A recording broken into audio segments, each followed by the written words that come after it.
All right. Oui, vous l'avez. Le procès dans l'affaire le procureur contre Mohamed Saïd Abdelkani s'est poursuivi le 17 mars 2025 devant la Chambre de premières instances 6 de la Cour pénale internationale, composée des juges Miata Maria Samba, juge présidente, Socorro Flores Liera, Sergio Gerardo Galdo Godinez et Kip Pong Pi, juge suppléant. La Chambre a entendu la déposition du premier témoin de la défense, le témoin D33P0022, qui a témoigné en audience publique. En tant qu'ancien commandant présumé de la Seleka, M. Saïd est accusé des crimes contre l'humanité et de crimes de guerre qui auraient été commis à Bangui, la capitale de la République centrafricaine, en 2013. Ce bloc d'épreuves a marqué le début de la présentation des témoins de la défense devant la Chambre. Le premier témoin, M.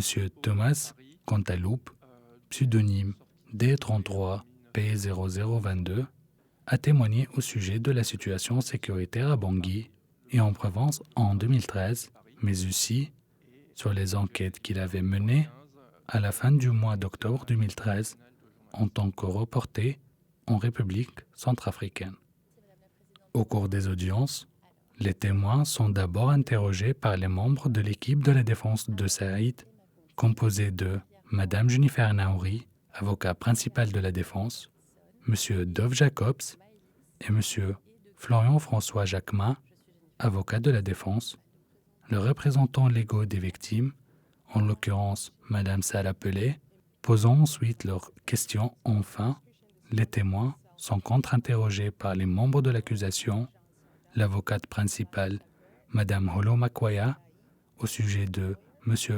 Cantaloupe. Celui-ci n'a été interrogé que par les équipes de l'accusation et de la défense. Interrogé par Mme Jennifer Naouri, avocate principale de M. Saïd, M. Cantaloupe, journaliste ayant plus de 25 ans d'expérience, a répondu à des questions portant sur 3 points. Premièrement, son parcours professionnel. Deuxièmement, son travail de journaliste en République centrafricaine. Troisièmement, ses voyages en tant que correspondant international.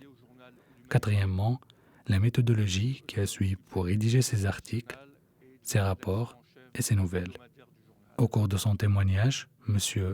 Cantaloupe a fait part de son expérience en tant que journaliste travaillant pour divers journaux et médias, couvrant divers escarmouches, événements, crises dans différents pays et écrivant à ce sujet. Au sujet de son voyage en République centrafricaine en octobre 2013, M. Cantaloupe a rappelé qu'il voulait poursuivre ses recherches et observer par lui-même ce qui se passait en République centrafricaine. Et donc, quand vous arrivez en octobre 2013, comment est la situation sécuritaire à Bangui ? Quand j'arrive à Bangui, je ne sais pas à quoi m'attendre en fait.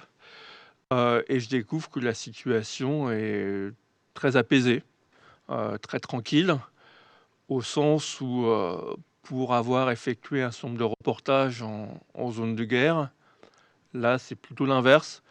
Je me promène tranquillement à Bangui, parfois avec mon chauffeur de taxi, parfois simplement à pied. Je vais au restaurant, je vais tirer de l'argent à la Western Union et je fais tout ça sans aucun sentiment de danger. Je prends des photos dans les rues, j'interroge des gens parfois dans la rue, et tout ça se fait de manière très apaisée finalement. J'ai plutôt le sentiment d'être dans un pays à l'arrêt que dans un pays en guerre.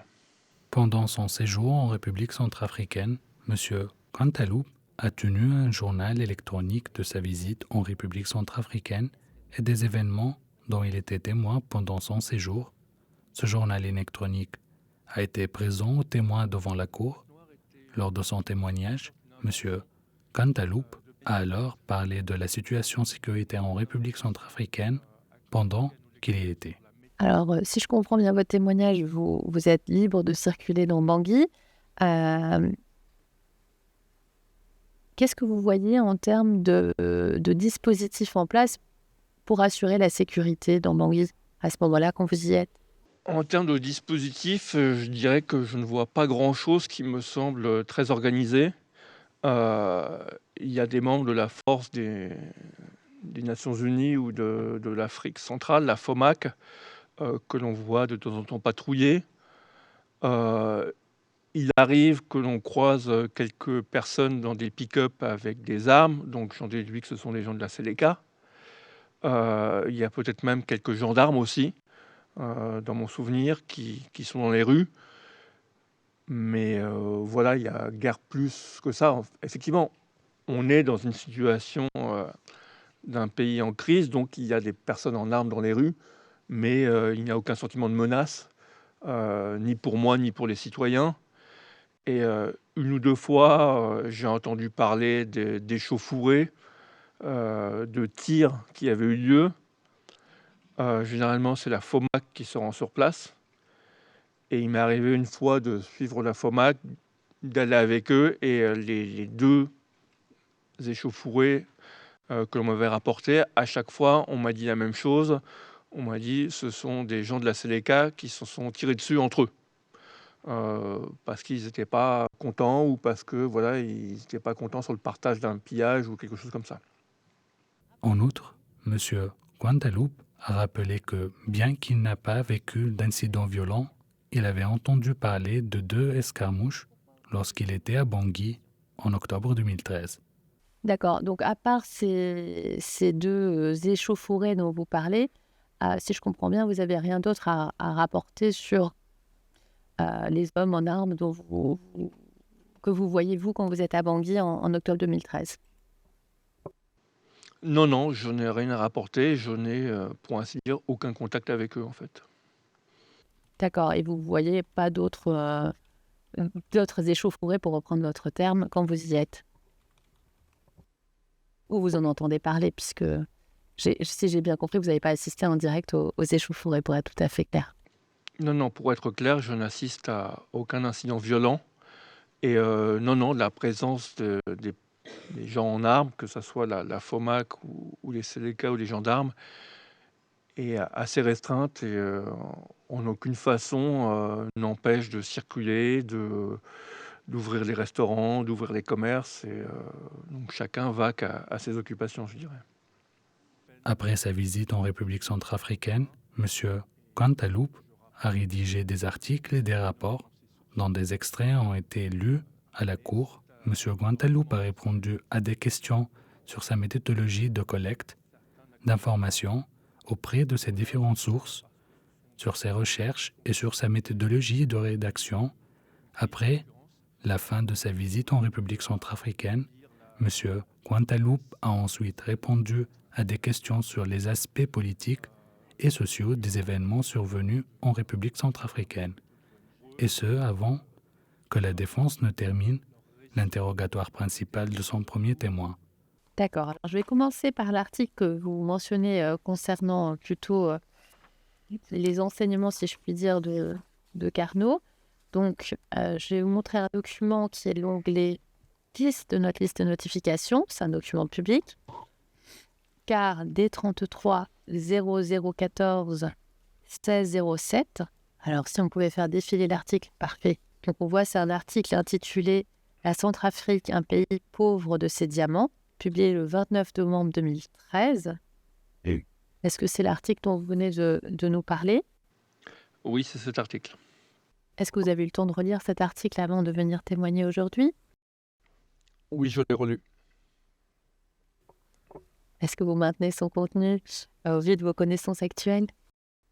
Oui, je maintiens le contenu de cet article.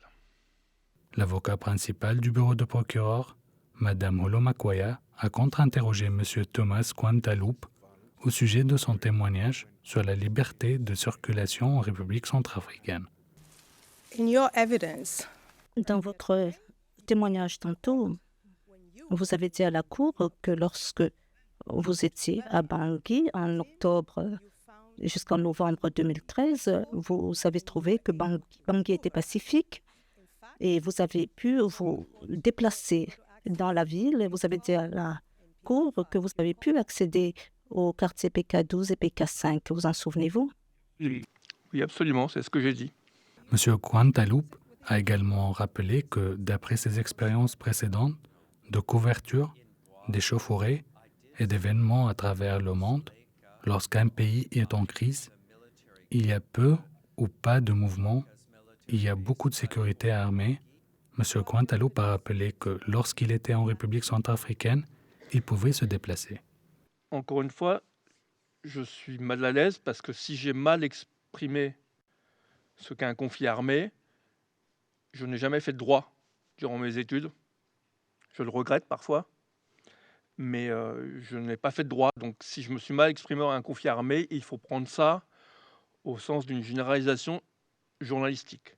Après, je vous ai donné quelle était ma définition du conflit armé, et selon cette définition, qui est subjective, je le reconnais, il n'y avait pas de conflit armé lorsque j'étais sur place, et les ONG qui, elles, sont restées durant toute la période de 2013, mais qui bien souvent étaient avant, là en 2012, 2011, etc., à aucun moment ne m'ont fait part d'un conflit armé.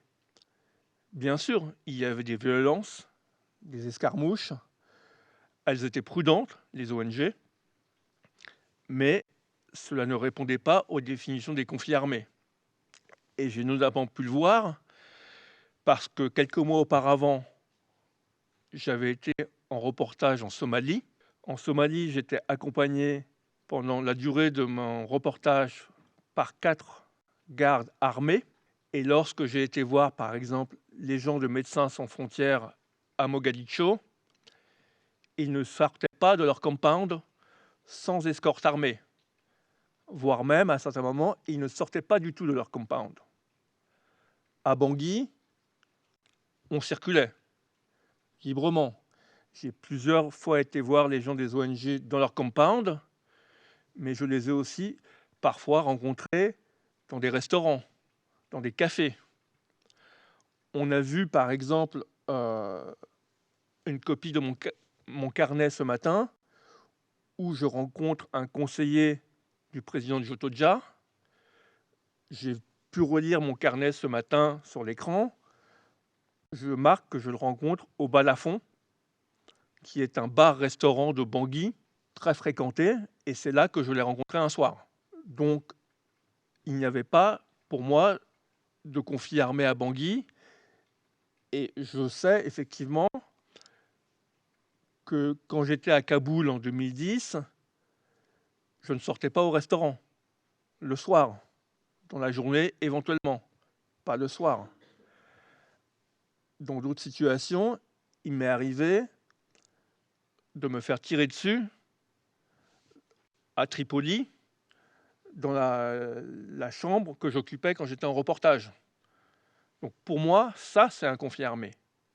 À Bangui, je me promenais, pour le dire vulgairement, les mains dans les poches. À un moment, j'ai manqué d'argent, parce que je n'avais pas pris assez d'argent liquide avec moi. J'ai été à la succursale de Western Union, où mon journal m'avait fait faire un virement de plusieurs centaines d'euros. Je suis reparti à pied de la Western Union avec mon argent. C'est le genre de choses que je n'aurais pas fait dans d'autres circonstances auxquelles j'ai pu être confronté durant ma carrière. Après quelques questions complémentaires, l'accusé a conclu le contre-interrogatoire de M. Quantaloupe. La juge présidente Miata Maria Samba a fait des commentaires sur les arguments de la défense. Now, the defense is still in the process of... La défense doit encore finaliser des étapes d'enquête. Nous espérons entendre bientôt des développements dans ce sens. Pour la défense, nous allons vous informer de la date de la prochaine audience. L'audience est levée. All right, oui, vous l'avez. Le procès dans l'affaire Le Procureur contre Mohamed Saïd Abdelkani se poursuivra à une date ultérieure et qui sera communiquée en temps utile.